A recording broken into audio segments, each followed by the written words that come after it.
பாடி நாம் ஆண்டு நாமத்தை பயன்படுத்த போகிறோம். அல்லேலூயா. குருடரின் கண்களை திறப்பவர் அவர் நல்லவர் நல்லவரே. செவிடரின் செவிகளை திறப்பவர் அவர் நல்லவர் நல்ல. எல்லாம் சொல்லுவாப்பா. குருடரே குருடரின் ஆமீன். அவர் நல்லவர் நல்லவரே. செவிடரின் செவிகளை திறப்பவர் அவர் நல்லவர் நல்லவரே. அவர் நல்லவர் சர்வ வல்லவர். அவர் தீர்வை என்று உள்ளதே. சொல்லுவாங்க. அவர் நல்லவர் சர்வ வல்லவர். அவர் தீர்வை என்று உள்ளதே. இயேசு நல்லவர். இயேசு நல்லவர். இயேசு வல்லவர். என்று மாறாதவர். அவர் என்று மாறாதவர். இயேசு நல்லவர். இயேசு நல்லவர். இயேசு வல்லவர். என்று மாறாதவர். அவர் என்று மாறாதவர். இதுவரை நம்மை நடத்தினார். அவர் நல்லவர் நல்லவரே. இதுவேறும் நம்மை நடத்துவார். அவர் நல்லவர் நல்லவர். இதுவரை நம்மை நடத்தினார். அவர் நல்லவர். ஆமென். இதுவேறும் நம்மை நடத்துவார். அவர் நல்லவர் நல்லவர். அவர் நல்லவர். அவர் நல்லவர். அவர் வல்லவர். அவர் தீர்வை என்று உள்ளதே. அவர் நல்லவர். அவர் நல்லவர். அவர் வல்லவர். அவர் தீர்வை என்று உள்ளதே. இயேசு நல்லவர். இயேசு நல்லவர். இயேசு நல்லவர். என்றென்றும் மாறாதவர். அவர் என்றென்றும் மாறாதவர். இயேசு நல்லவரே. இயேசு நல்லவர். இயேசு வல்லவர். அவர் என்றென்றும் மாறாதவர்.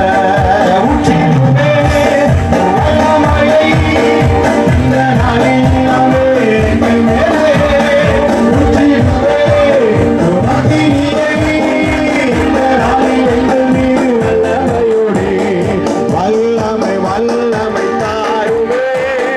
தேசத்தை உமக்காய் கலக்கிட அபிஷேகம் அபிஷேகம் ஊற்றுமே. அனல் கொண்டு உமக்காய் எழுந்திட. சொல்லுங்க. வல்லமை வல்லம் தாருமே. தேசத்தை உமக்காய் கலக்கிட அபிஷேகம் அபிஷேகம் ஊற்றுமே. அனல் கொண்டு உமக்காய் எழுந்திட. வல்லமை வல்லமை வல்லமை தாருமே. தேசத்தை உமக்காய் கலக்கிட அபிஷேகம் அபிஷேகம் ஊற்றுமே. அனல் கொண்டு உமக்காய் எழுந்திட. ஆமென். வல்லமை வல்லமை தாருமே. தேசத்தை உமக்காய் கலக்கிட அபிஷேகம் அபிஷேகம் ஊற்றுமே. அனல் கொண்டு உமக்காய் எழுந்திட. மார்போடு அணைப்பாரே. மனக்கவலை தீர்ப்பார். எல்லாரும் அதோ கரங்களை உயர்த்தி ஆண்டவரை அப்படியே ஆராதிப்போமா. நீங்க என்ன நோக்கத்தோடு வந்திருக்கீங்களோ உங்க மன விருப்பத்தை இந்த இரவிலே என் ஆண்டவர் நிறைவேற்றி கொடுக்க சித்தமுள்ள தேவனாய் காணப்படுது. அப்படியே விருப்பத்தை மன வேலை ஆண்டவர் சமூகத்தில் ஒப்பு கொடுத்து வேண்டுதல் செய்யுங்க. ஆண்டவரே எனக்கு நல்ல படிப்பை தாங்க. தாய் தகப்பனுக்கு பின்படிய உதவி செய்யுங்க.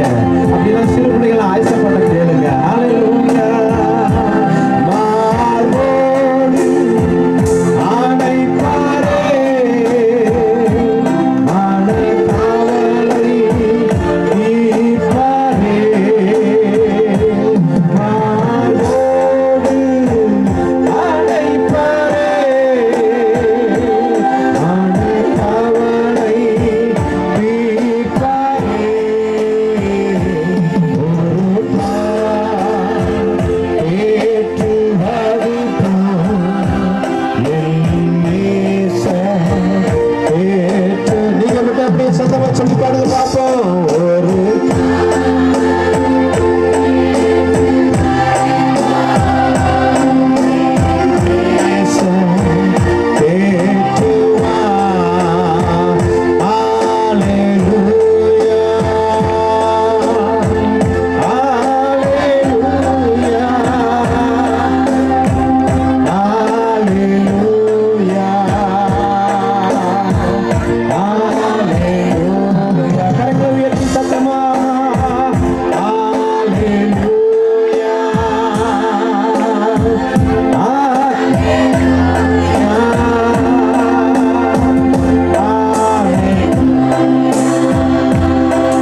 Jesus Christ is the King of heaven. இயேசு கிறிஸ்து பரலோகத்தின் ராஜாவாக இருக்கிறார். And he wants to prepare a place in heaven for you. உங்களுக்கும் அவர் தன்னுடைய ராஜ்யத்திலே ஒரு சிறந்த இடத்தை ஆயத்த பண்ணி கொண்டிருக்கிறார். But Jesus Christ is also the righteous judge. இயேசு கிறிஸ்து ராஜாவாக இருக்கிற அதே வேளையிலே நீதியுள்ள நியாயாதிபதியாகவும் இருக்கிறார். And after we die, we will all be judged by God for what we do with our lives. நாம் இந்த உலகத்திலே உயிரோடு வாழ்ந்து கொண்டிருக்கின்ற இந்த நாட்களிலே நாம் என்ன காரியங்களை எல்லாம் செய்கிறோமோ, நன்மையானாலும் தீமையானாலும் அவை எல்லாவற்றிற்கும் நம்மை கர்த்தர் நியாயம் தீர்க்கிறவராக இருக்கிறார். And this is why it's so important to be best friends with the judge. இதனால்தான் நாம் நம்மை நியாயம் தீர்க்க போகிற அந்த நியாயாதிபதிக்கு நாம் நண்பர்களாக மாறிவிடுவது நல்லது. If the judge is your best friend, then you will be fine on the day of judgment. நியாய தீர்ப்பு நாளிலே அந்த நியாயத்தை கொடுக்கின்ற நீதிபதி உங்களுக்கு நண்பராக இருப்பார் என்றால் நீங்கள் நன்மையை பெற்றுக் கொள்கிறவர்களாக இருப்பீர்கள். And this is why I encourage you to be a friend of Jesus Christ and not an enemy of Jesus Christ. இதனால் தான் நீங்கள் ஆண்டவராகிய இயேசு கிறிஸ்துவுக்கு நண்பர்களாக மாறிவிடுங்கள் என்று உற்சாகப்படுத்துகிறேன். அவருக்கு எதிரிகளாக இருக்காதீர்கள். Well, my Bible reading comes from the Gospel of Matthew, chapter 7. நாம் மத்தேயு 7ஆம் அதிகாரத்திலிருந்து வாசிக்கலாம்.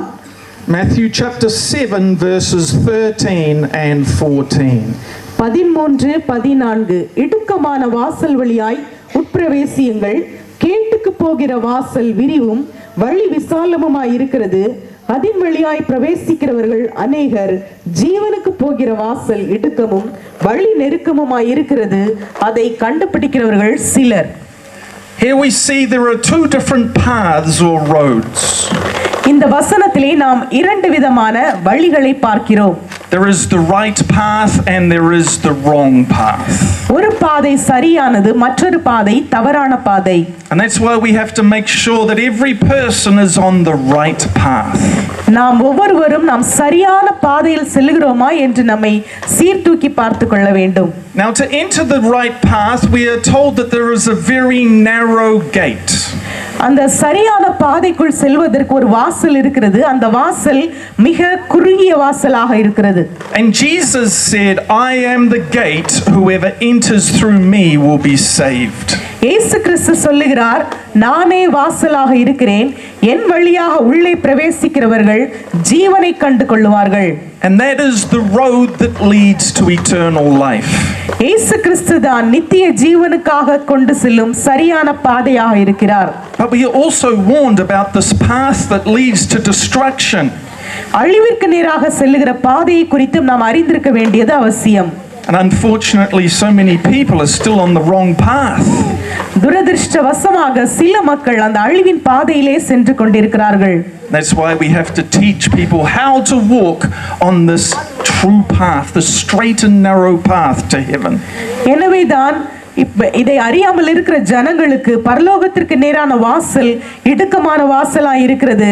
அதன் வழியாக சரியான பாதைக்குள் செல்லுங்கள் என்று நாம் கற்றுக் கொடுக்க வேண்டியதாக இருக்கிறது.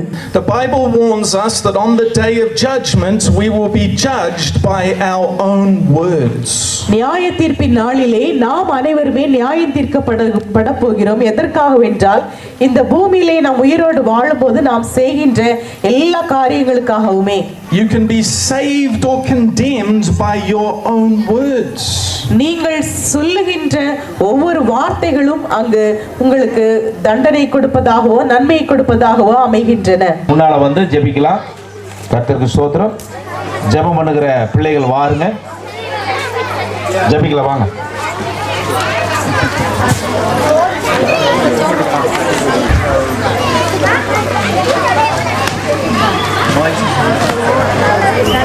பச்சையா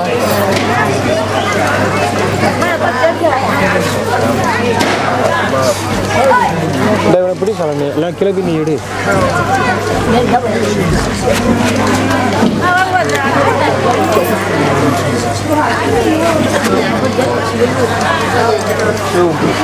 அவர்கிட்ட சொன்னா நமக்கு அப்படியே செய்தி கொடுப்பாரா?